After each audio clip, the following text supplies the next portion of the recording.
ವೀಕ್ಷಕರೇ, big boss Kannada season 11 ಮುಕ್ತಾಯವಾಗಿದ್ದು, ಇಷ್ಟು ದಿನಗಳ ಕಾಲ ಬಿಗ್ ಬಾಸ್ ಕಂಟೆಸ್ಟೆಂಟ್ಗಳು ಸಖತ್ತಾಗಿ ಆಡಿ ನಮ್ಗೆಲ್ಲರಿಗೂ ಎಂಟರ್ಟೈನ್ಮೆಂಟ್ ಅನ್ನು ಕೊಟ್ಟಿದ್ದ ಆ ಒಂದು ಬಿಗ್ ಬಾಸ್ ಮನೆ ಕಂಪ್ಲೀಟ್ ಆಗಿ ನಾಶವಾಗಲಿದೆ.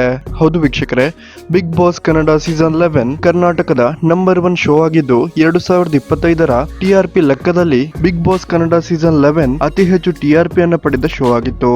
ಕಳೆದ ಸೀಸನ್ ಮತ್ತು ಈ ಸೀಸನ್ ಕರ್ನಾಟಕದ ಜನರಿಗೆ ಸಖತ್ತಾಗಿ ಕಿಕ್, ಜೋಶ್ ಮತ್ತು ಎಂಟರ್ಟೈನ್ಮೆಂಟ್ ಅನ್ನು ಕೊಟ್ಟಿತ್ತು ಅಂದ್ರೆ ತಪ್ಪಾಗೋದಿಲ್ಲ.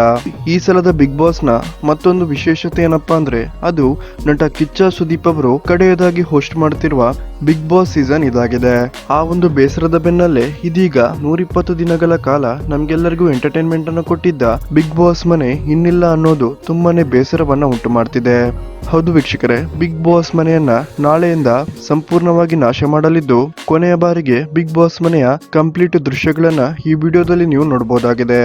ವೀಕ್ಷಕರೇ, ಯಾರೆಲ್ಲ ಈ ಸಲದ ಬಿಗ್ ಬಾಸ್ ನೋಡ್ತಿದ್ರಿ, ದಯವಿಟ್ಟು ಈ ವಿಡಿಯೋಗೊಂದು ಮೆಚ್ಚುಗೆ ಕೊಡೋದನ್ನ ಮರಿಬೇಡಿ. ಹಾಗೇನೆ ಈ ಸಲದ ಬಿಗ್ ಬಾಸ್ ನಲ್ಲಿ ನಿಮ್ಮ ಫೇವರೇಟ್ ಕಂಟೆಸ್ಟೆಂಟ್ ಯಾರು ಅನ್ನೋದನ್ನ ಕಮೆಂಟ್ ಮಾಡಿ ತಿಳಿಸಿ.